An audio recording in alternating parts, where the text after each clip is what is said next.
Rule 112, prosecution of an offense. So Section 1 is all about institution of criminal action. Institution of criminal actions are initiated either by filing a complaint or information with the court. Section 2, complaint or information. First is complaint is a sworn written statement accusing a person of an offense usually filed by the offended party or a public officer. Information is an accusation in writing made by the prosecutor and filed with the court. Section 3 is all about who may file. A complaint can be filed by the offended party, any peace officer or other public officer charged with enforcement of the law. Section 4. Where filed. Complaint or information are filed in the court with jurisdiction over the offense. Section 5. Designation of offense. The offense must made clearly designated in the complaint or information by its statutory name or references to its provisions. And of course, the Section 6, cause of the accusation. The complaint or information must contain sufficient facts to inform the accused of the offenses and allow preparation for defense. Section 7, name of the accused. Of course, we all know that the accused must be identified by name, nickname, or any means of reasonably identify them. Of course, the Section 8 is place of commission. The venue of the crime must be stated unless it cannot be determined with certainty. The Section 9 is all about date of the commission. The complaint or information must state when the offenses was committed. And Section 13 is all about duplicity of the offense. Only one offense should be charged in a single complaint or information unless the law prescribes otherwise. Section 14. Amendments. Complaints or information may be amended at any time before the accused enters a plea. After the plea, amended are allowed only if they don't prejudice the accused. And of course, Section 15, substitution. In the complaint or information is disseminated, another may be filed if this essential is not on the merits. Section 16, essential of lack of probable cause. The court may dismiss the complaint or information if it is find no probable cause. Section 17, production of record. If probable cause is questioned, the record of the preliminary investigation must be produced. And that's all of this section. Rule 110. So, Rule 111, prosecution of civil action. So, Section 1 is all about institution of criminal and civil actions. It is all about when a criminal action is filed, the civil action for the recovery of civil liability arising from the crime is deemed instituted, unless waived, reserved, or explicitly provided otherwise. Certain independent civil actions may proceed separately or quasi-dilect cases. Of course, the Section 2, when civil action may proceed independently, civil actions based on laws that permit independent proceeding or quasi-delict, defamation of or fraud may proceed separately from the criminal case. These are not barred by the filing or resolution of the criminal action. Section 3. Suspension of civil action. A civil action based on these criminal offenses may be suspended if the criminal case has already been filed to avoid conflicting decisions. Section 4 is all about effect of death or on civil action. If the accused dies before final judgment, the civil action based on the criminal case is extinguished. However, a separate civil action based on sources other than the crime or contract or quasi-delict may continue. Section 5. Judgment in civil action not bar a judgment in a civil action based on a quasi-delict contract or other independent sources does not bar a criminal action of the same act and vice versa. Section 6 is all about prejudicial question. In a civil action involves a prejudicial question, its resolution must be awaited before the criminal action can proceed. A prejudicial question arises when the civil case is closely related to and determines the outcome of the criminal case.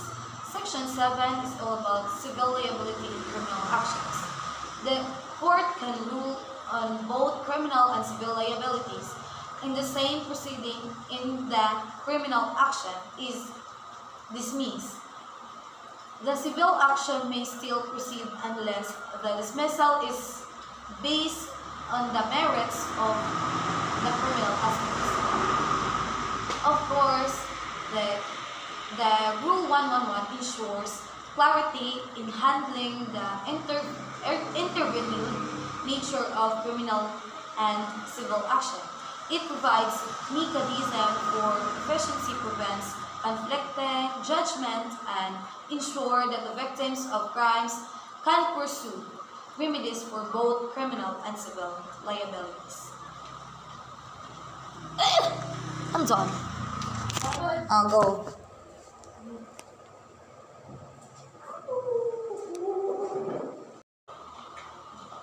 Rule 112, Preliminary Investigation. Section 1 is all about preliminary investigation. Define a preliminary investigation is conducted to determine whether there is a probable cause to believe that a crime was committed and that the accused is likely responsible. It is required for cases punishable by at least 4 years, 2 months, and 1 day of imprisonment. Section 2 is all about officer authorized to conduct preliminary investigation. Preliminary investigations are conducted by provincial or city prosecutor and their assistants, judges of municipal trial courts or MCTC, or shall we say municipal circuit trial courts, or other officer as authorized by law.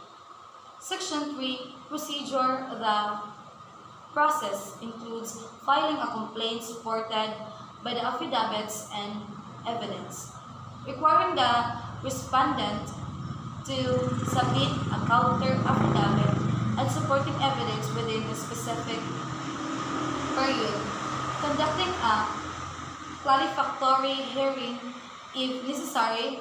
The investigating officer then determine if there is probable cause. Section 4, Resolution of Investigating Prosecutor and Review. the prosecutor issued a resolution stating that whether there is probable cause to file charges in court, the jurisdiction is subject to review the Secretary of Justice upon petition. Section 5. When warrant of arrest may issue. If probable cause is established, the prosecutor file an information with the court. The judges evaluates the information and decided whether to issue a warrant of arrest. Section 6 is all about when the accused lawfully arrested without a warrant. Of course, a preliminary investigation is still required even if the accused was lawfully arrested without a warrant, provided they request it within the 5 days from the filing of the complaint. Section 7 is all about record of the preliminary investigation, include the complaint affidavits, counter affidavits, evidence, and resolution. These are transmitted to the proper court or prosecutor office. Section 8 is all about case not requiring an investigation or where preliminary investigation is waived. In this case, where no preliminary investigation is required, of course, crime punishable by at least than 4 years, 2 months, and 1 day. Or if it is waived, the complaint or information may be filed directly in the court. Section 9 is remedies of accused when no preliminary investigation is conducted. If the accused is charged without a preliminary investigation, they may file a motion for reinvestigation before the arraignment.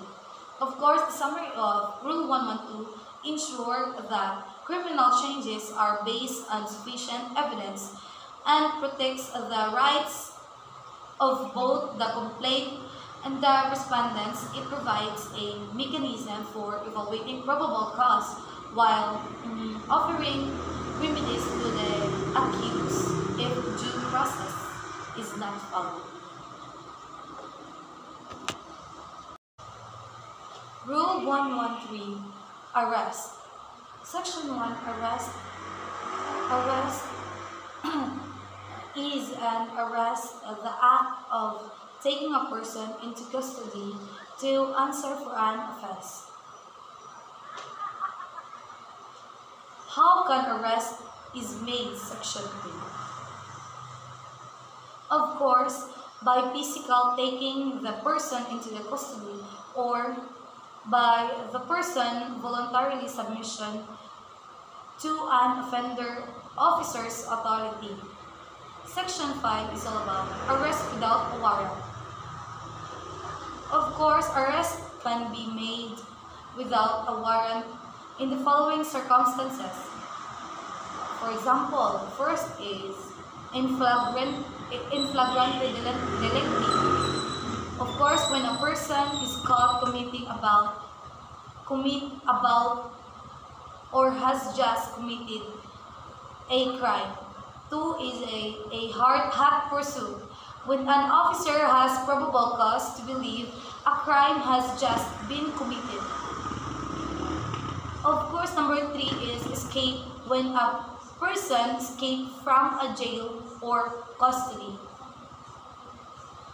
Arrest with a warrant. A warrant is issued by a judge upon probable cause. The warrant must be properly executed and include necessary details. Of example, the name of the accused and offense charge. Section 8. Rights of the arrested person. The arrested individual must be informed of the reason for arrest. They must be informed of their constitutional rights, including the right to counsel and the right to remain silent. Arrest by a private person. A private citizen may arrest someone under circumstances similar to warrantless arrest. Duty of the arresting officer. The arresting person must be delivered to the nearest police station or jail without necessary delay. Section 9. Use of force. Only reasonable force necessary to effect the arrest is allowed. Method of an arrest. Arrest can be made by touching or restraining the person or by the verbal submissions to the officer authority. Section 10. Summons and lieu of arrest. For the minor offenses, a summons may be issued instead of an arrest warrant.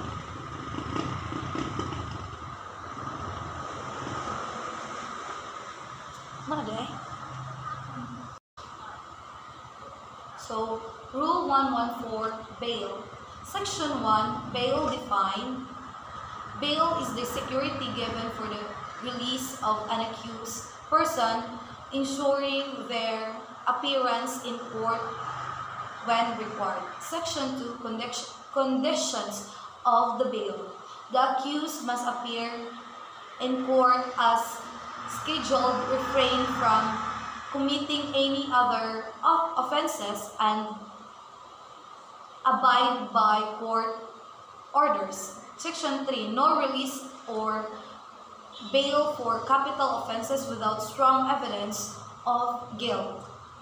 Bail is not allowed for capital offenses if there is strong evidence of guilt. Section 4. Where bail filed. Bail can be filed in the court where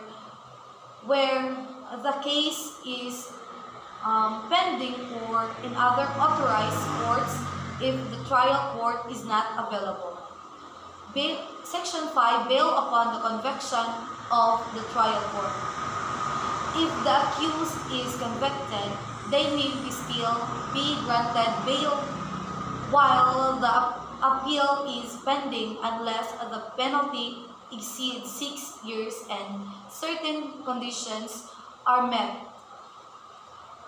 Section 6. Capital offenses defined. A capital offense is one punishable by death, reclusion perpetual, or life imprisonment. Section 7.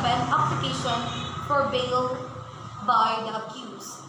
Bail applications must be filed in court and the prosecution given a chance to oppose the application. Section 8 is about burden of proof in bail application. The burden of proof lies with the prosecution to show strong evidence of guilt in case where bail is prohibited. Section 9. Amount of bail. Bail must be reasonable considering the accused's financial ability, nature of the offense, and risk of flight. Section 10. Corporate surely.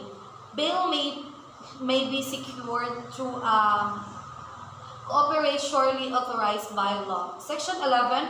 Property bond. Real property may be used as security provided it meets the required value and legal condition. Section 12. Cash deposit. The accused may deposit cash as bail, which will be returned upon compliance with court requirements. Section 13. Recognizance. Recognizance and accused raised on the recognizance without, but if it's allowed by law, typically for the minor offenses or Section 14. Bail when not required. Bail unnecessary for cases where the penalty is not imprisonment or where the accused is released under the law. Section 15. Notice of application to the prosecution.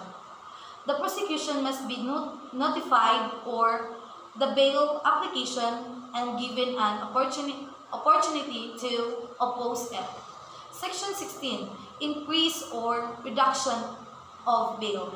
The court may increase, reduce bail based on their jurisdiction, reasons such as changes in the circumstances or risk of flight. Section 17.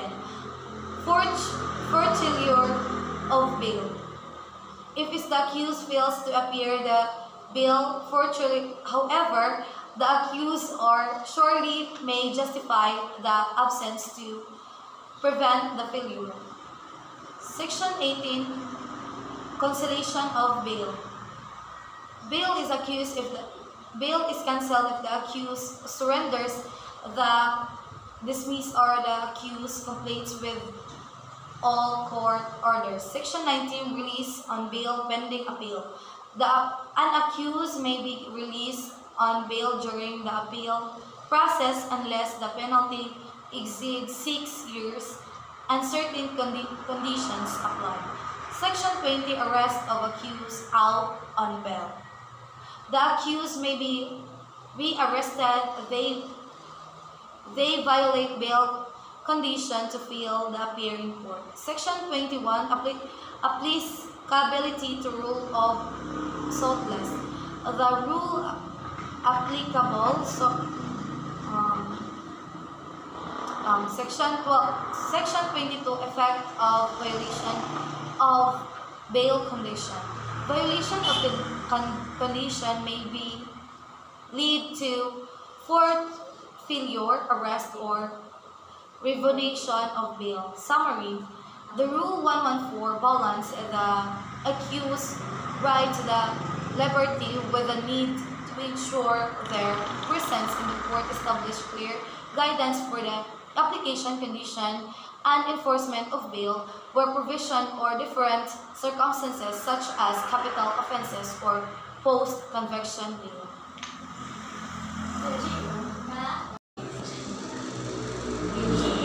Rule 115. Right of the accused. To be presumed innocent. The accused is presented innocent until proven guilty beyond a reasonable doubt. To be informed of the nature and causes of accusation. The accused must be informed of the charges against them in a clear and specific manner to be presented at trial. The accused has the right to attend their trial except when waived or in cases specified by law, to define in person or by counsel. The accused can define themselves personally or be representative by a competent lawyer to testify the present evidence. The accused has the right to testify on their own behalf and present witnesses or other evidences.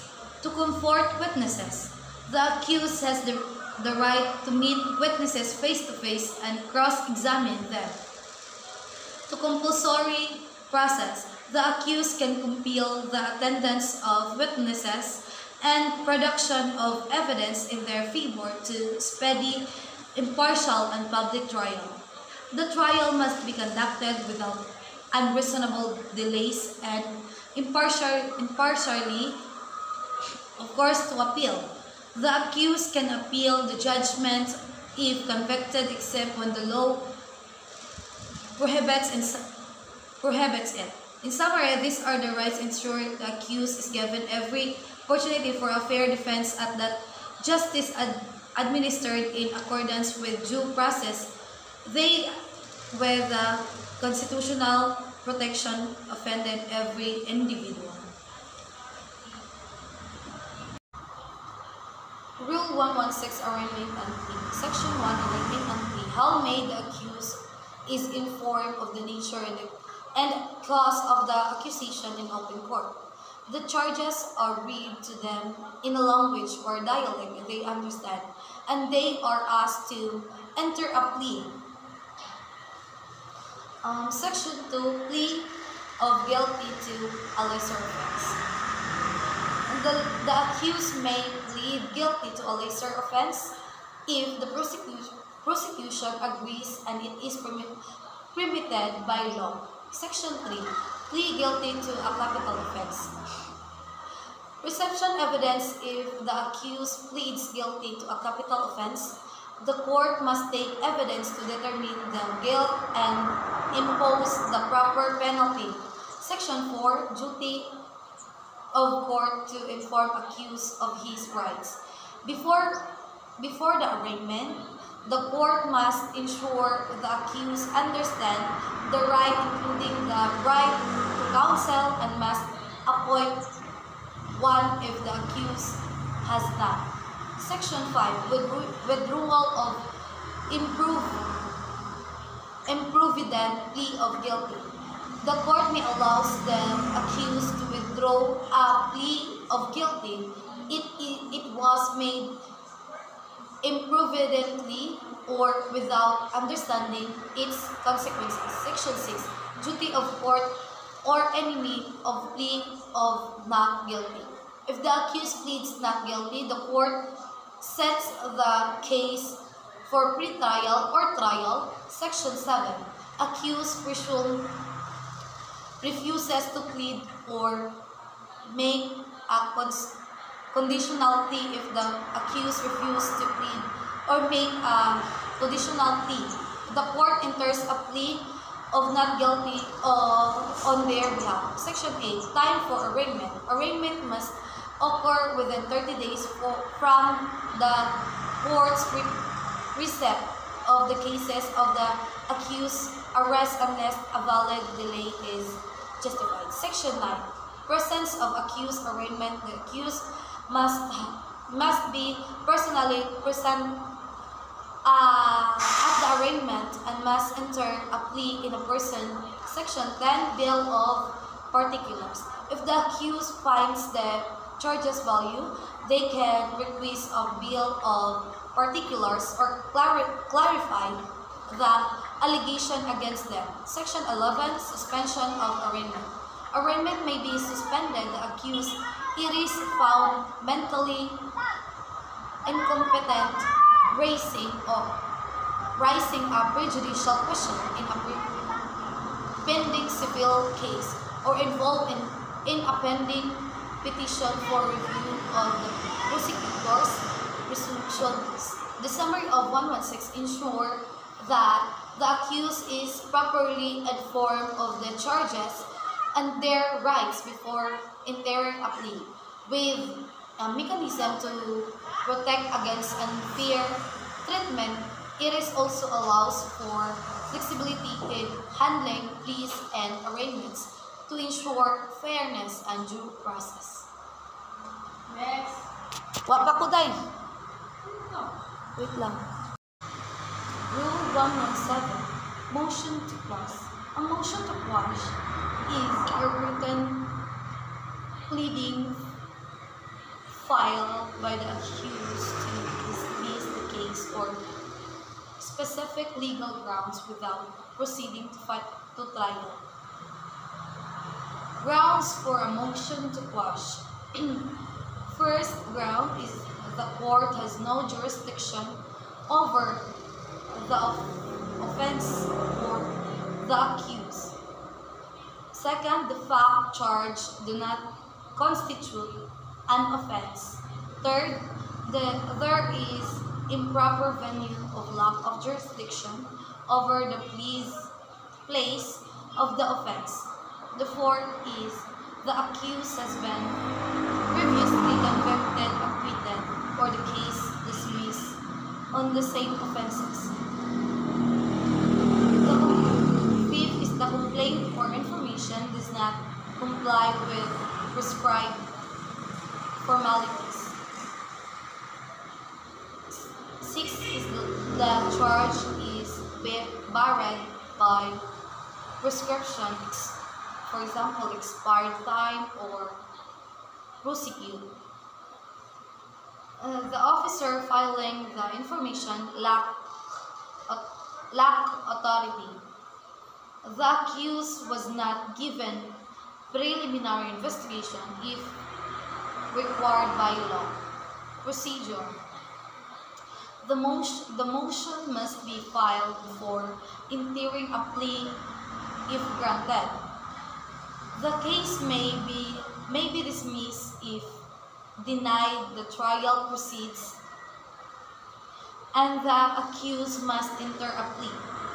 Of course, the effect of motion to quash is if the defect can be corrected or errors in form, the court may order the amendment of the complaint or information if the defect is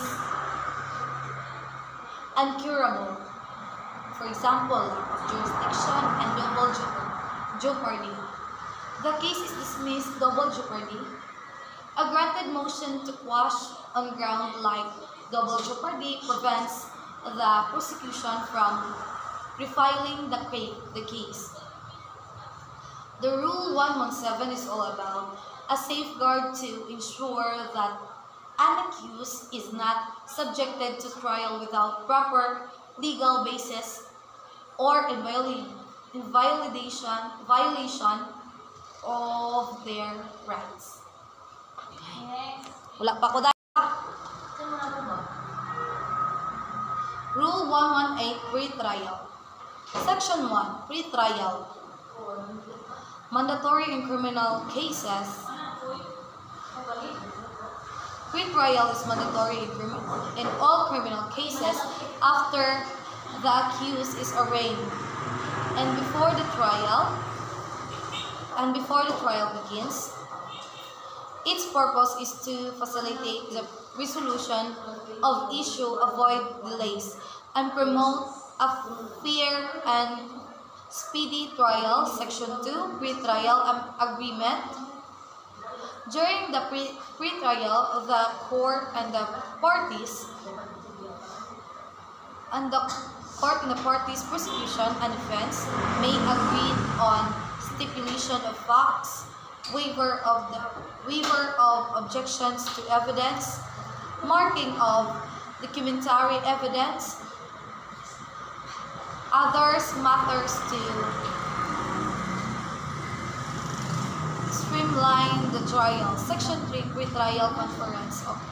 Order. After the pre-trial, the court issued a pre-trial orders summarizing the agreements and actions taken during the conference.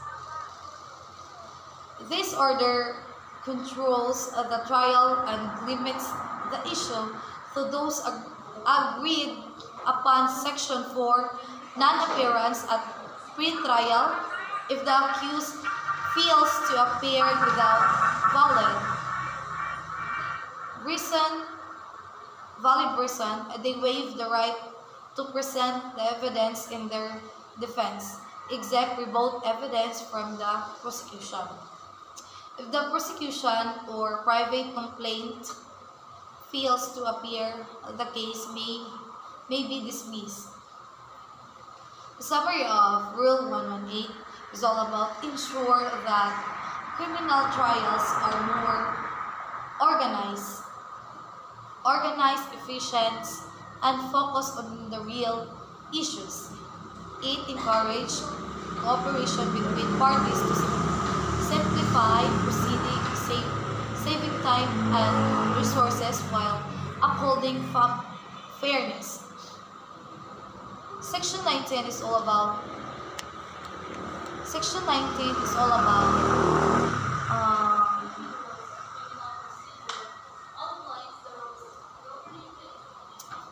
trial. Time to prepare.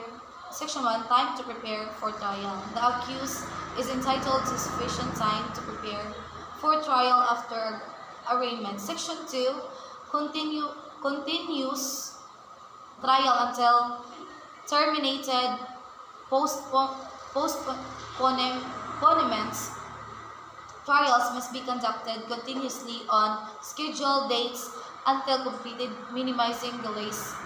Postponements are allowed only for valid reasons. Section 3, exclusion in computing time or trial-specific period, such as delays caused by motions or absence of the accused, are excluded in computing the trial period. Section 4, grant of motion to postpone trial.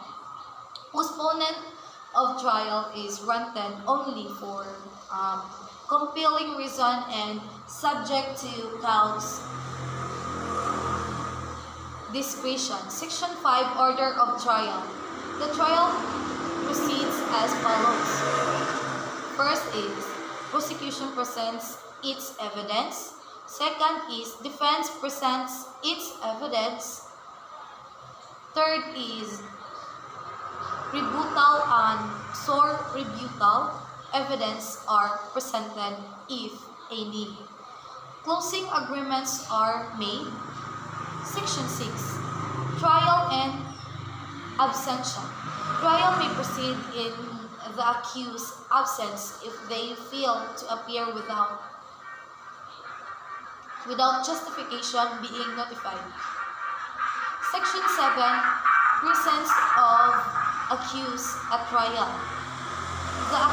The accused must be present during the trial unless validity waived or allowed by law.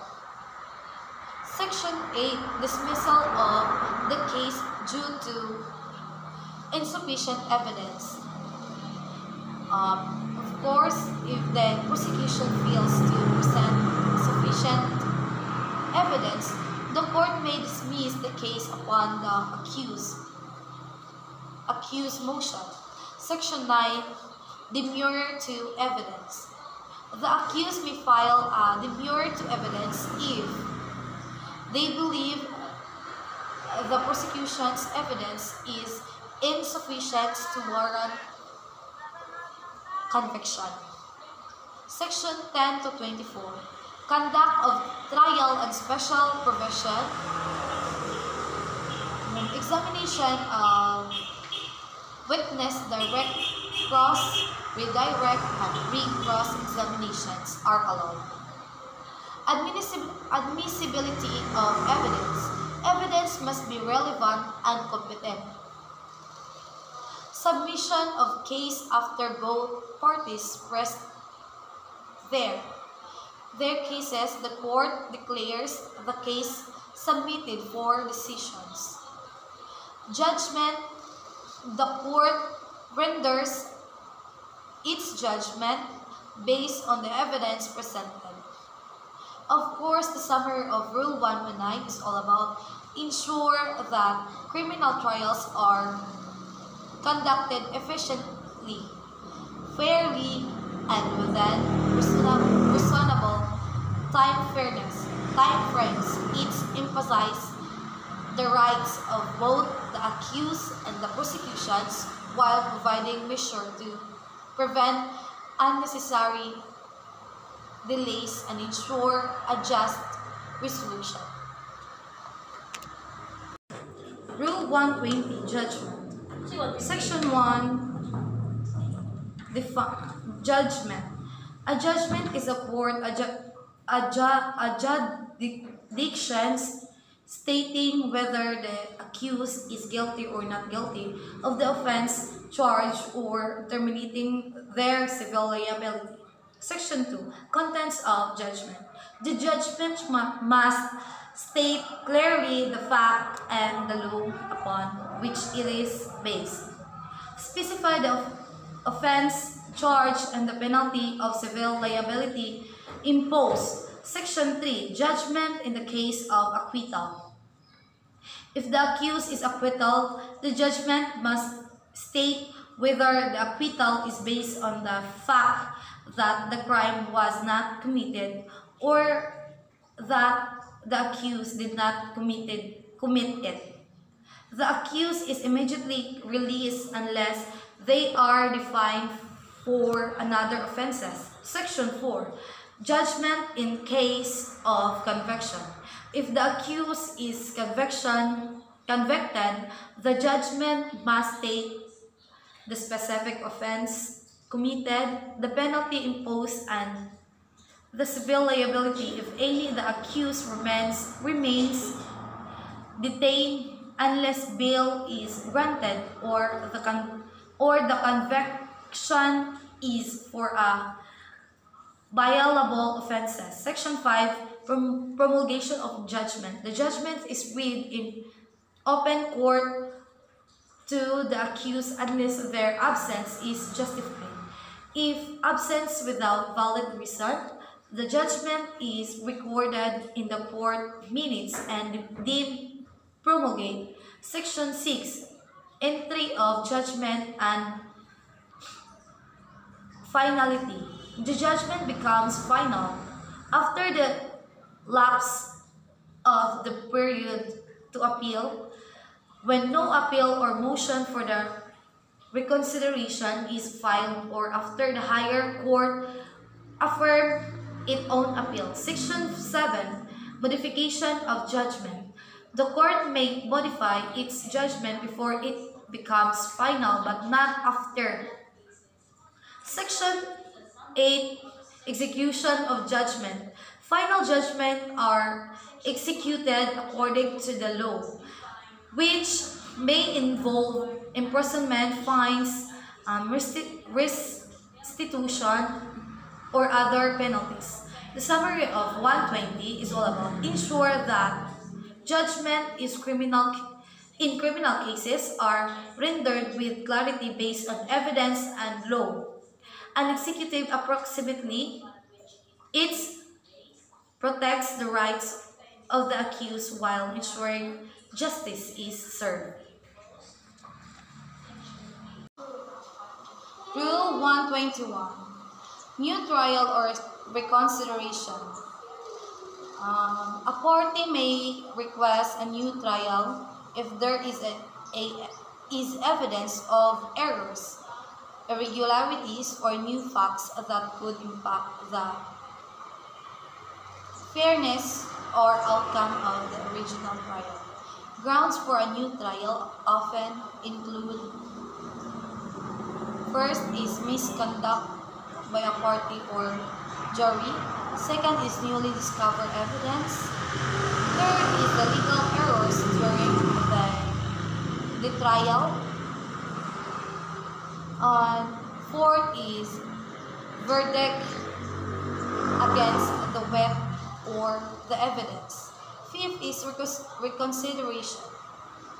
Reconsideration, a motion for reconsideration asks the court to review its decision or judgment before it becomes final. Typically filed when a party believes the court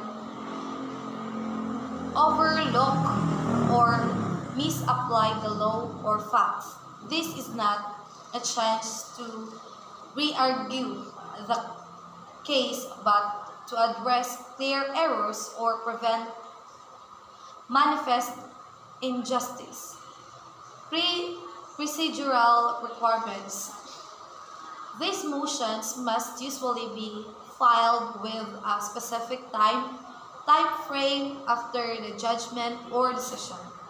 The filing party must clearly state the grounds or provide supporting evidence or arguments. Court authority. The court has discretion to grant or deny this motion based on the merits of the arguments and the impact on justice if you need specific details. Let me know the legal framework or jurisdiction you're referring to, and I can provide a more tailored explanation.